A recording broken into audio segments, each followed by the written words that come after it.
Hello everyone, this is Jyoti here. 7 को total 3 IPOs open होने वाले हैं और तीनों आईपीओ में पे मैं सेपरेट रिव्यू वीडियोस बना चुकी हूं।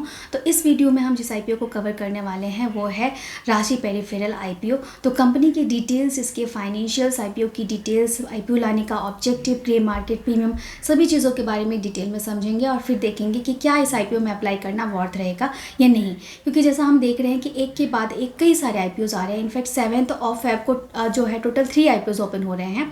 तो किस में पैसा लगाना सही रहेगा नहीं, क्योंकि वहाँ पे आपका फंड भी ब्लॉक होता है। और दूसरी बात है कि अगर आप ज़्यादा से ज़्यादा बेनिफिट उठाना चाहते हैं आईपीओ से, तो इट्स वेरी इंपॉर्टेंट कि आप मैक्सिमम डीमैट अकाउंट से आईपीओ के लिए अप्लाई करें।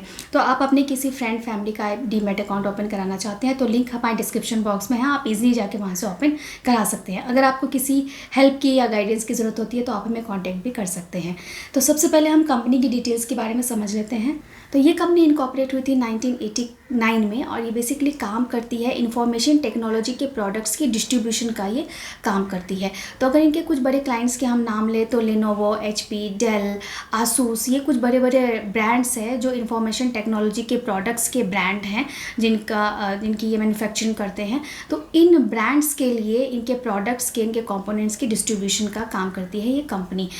अगर आप देखेंगे तो laptop, CPU, mouse, keyboard, motherboard, digital card, इन तरीके के जो कंपोनेंट्स होते हैं उनके डिस्ट्रीब्यूशन की सर्विसेज प्रोवाइड करती है ये बड़े बड़े आईटी कंपनीज के ब्रांड्स को। तो ये इनका मॉडल हो गया।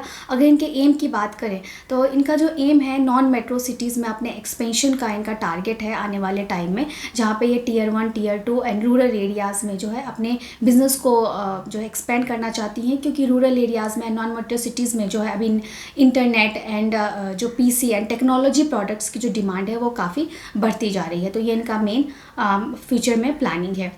आईपीओ लाने के पीछे अगर ऑब्जेक्टिव की बात करें तो कंपनी अपने लोन की रिपेमेंट के लिए, जो हम आगे इसके फाइनेंशियल्स में चेक करने वाले हैं, कंपनी के पास काफ़ी लोन है तो उसके रिपेमेंट के लिए, देन अपने कैपिटल एक्सपेंडिचर के लिए कंपनी को फंड की रिक्वायरमेंट है उसके लिए, और लिस्टिंग गेन के बेनिफिट्स के लिए कंपनी इस आईपीओ को ला रही है और फंड रेज करना चाह रही है। अब हम इसके फाइनेंशियल्स की तरफ अगर ध्यान दें तो यहाँ से आप अगर इसके एसेट देखेंगे, लास्ट 3 ईयर से इंक्रीज़ होता हुआ दिखा है। साथ ही कंपनी की जो सेल्स है उसमें भी ग्रोथ देखने को मिल रही है। कंपनी की सेल्स जो है लास्ट 2 ईयर्स में मार्च 22 से मार्च 23 के बीच में 1.5% से इंक्रीज़ हुआ है। प्रॉफिट आफ्टर टैक्स भी जो है कंपनी प्रॉफिटेबल है, लेकिन अगर आप यहाँ पे मार्च 22 से मार्च 23 के बीच का डेटा देखें तो यहाँ पे कंपनी की प्रॉफिट में फॉल हुआ है। तो -32.42% से यहाँ पे कंपनी का जो प्रॉफिट है वो ड्रॉप हुआ है। तो यहाँ पे ये थोड़ा सा एक नेगेटिव साइन है। प्रॉफिटेबल तो है लेकिन प्रॉफिट में फॉल हुआ है। कंपनी का नेट वर्थ जो है वो भी इंक्रीज़ हो रहा है और रिजर्व सरप्लस भी कंपनी के पास है, लेकिन साथ में कंपनी के पास जो है काफ़ी बोरोइंग्स भी है। तो ये एक नेगेटिव साइन हमें यहाँ से देखने को मिल जाता है। देन कंपनी का ROE 19.33% का है जो अच्छा है। देन ROCE भी इम्प्रूविंग है, 14.21% का है, इम्प्रूव कर रहा है। डेप्ट इक्विटी रेशो यहाँ पे एक नेगेटिव साइन है जो 1 से ज़्यादा है। तो कंपनी के पास डेट है तो उसी के लिए कंपनी फंड रेज करना चाह रही है। वो अपने बोरोइंग्स को यहाँ पे जो फंड रेज होगा आईपीओ के थ्रू उससे कम करेगी। एंड रिटर्न ऑन नेटवर्थ 17.60% का है। आईपीओ के डिटेल्स की बात करें तो 7 को ये आईपीओ ओपन होगा, 9 को क्लोज हो जाएगा। लिस्टिंग इसकी 14 को हो जाएगी एक्सचेंज पे। प्राइस बैंड इसका रखा गया है हायर कट ऑफ पे 311 पर शेयर का इसका प्राइस बैंड रखा गया है। एक लॉट में 48 शेयर्स रहेंगे रिटेल कैटेगरी में। तो अगर आप मिनिमम एक लॉट के लिए यहाँ पे अप्लाई करेंगे तो आपको एक लॉट में 48 शेयर्स रहेंगे और मैक्सिमम आप 13 लॉट्स के लिए रिटेल कैटेगरी में अप्लाई कर सकते हैं।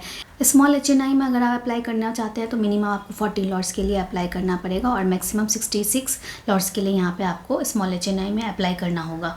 इसके बाद अगर इसके टोटल साइज़ की बात करें तो टोटल 600 करोड़ का ये इसका इशू साइज़ है जो पूरा का पूरा फ्रेश इशू है। और यहाँ पे रिटेल कैटेगरी के लिए 35% शेयर्स जो है वो रिज़र्व रखे गए हैं।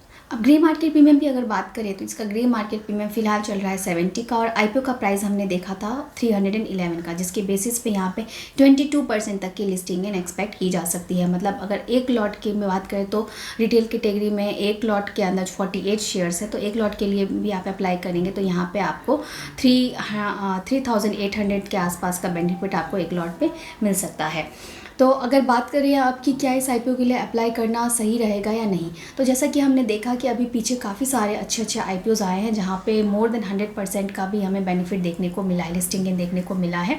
तो ऐसे में अगर आप और आगे भी काफ़ी सारे आईपीओज़ अभी लाइनअप भी हैं, तो अगर आप बात करें कि इस आईपीओ के लिए अप्लाई करना सही रहेगा नहीं, तो इट्स बेटर कि आप सेकेंड डे के इवनिंग तक या थर्ड डे के मिड डे तक जो है आप वेट करिए। अगर ये 5 टाइम सब्सक्राइब हो जाता है, इसमें डिमांड देखने को मिलती है, तो ही आप इस आईपीओ के लिए अप्लाई करें, क्योंकि लिस्टिंग बेनिफिट कुछ बहुत ज़्यादा नहीं मिल रही है, एक डिसेंट लिस्टिंग गेन देखने को मिल रही है। आईपीओज़ का काफ़ी सारे अभी लाइनअप हैं, तो इसलिए इट्स बेटर कि आप थोड़ा वेट एंड वॉच करें। और जब 5 टाइम ये सब्सक्राइब हो जाता है, इसमें डिमांड अच्छी देखने को मिलती है और यहाँ पे चेन्नई या फिर यहाँ पे जो है QIB की भी डिमांड देखने को मिलती है, तो इट्स मीन कि आईपीओ में अच्छी डिमांड देखने को मिल रही है, तो आप थर्ड डे पे जाके लास्ट डे पे इस आईपीओ के लिए अप्लाई कर सकते हैं। तो होप करती हूँ कि ये वीडियो आपके लिए बेनिफिशियल रहा होगा, और बाकी के 2 वीडियोज़ के भी जो रिव्यू वीडियो उसे भी आप ज़रूर चेक कर लें किसी भी आईपीओ में अप्लाई करने से पहले। Thank you.